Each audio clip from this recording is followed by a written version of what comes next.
life as a game is amazing. It is the most amazing game that could ever be designed. It beats any video game. It beats chess, it beats checkers, it beats Go. It beats Monopoly. It's the ultimate game. That's what makes it so tricky, is that it is ultimate, it is infinite. There's nothing higher than it. There's nothing more complex than the game of life. And so if everything is a mind game, you only have two options. One is to kill yourself and end the game. And two is to keep playing the game, but to learn to play the game artfully.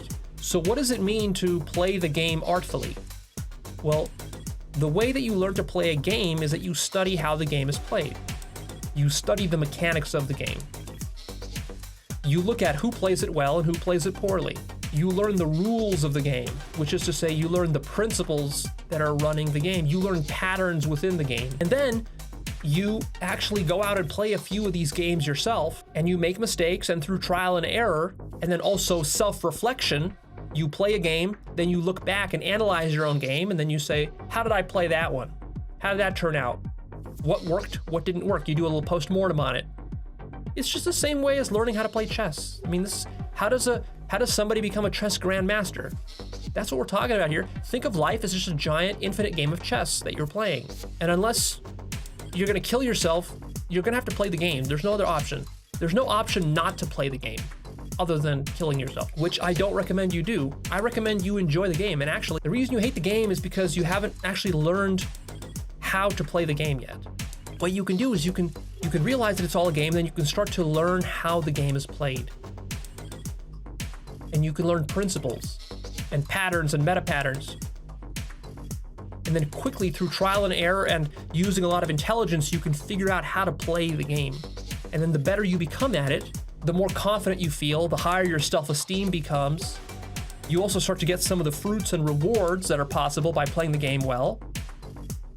And you avoid much of the suffering, which is the punishment for playing the game poorly. And then you start to fall in love with the game, and you enjoy the game.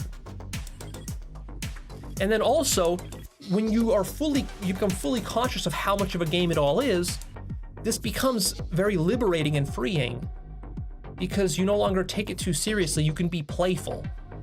And that is the ultimate end game, we might say. What is the end game of life? The end game of life is to become so masterful at catching your own mind, playing all these various kinds of tricks, and then you master your own mind in that way.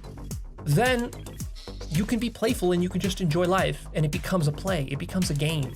And isn't that what you really want?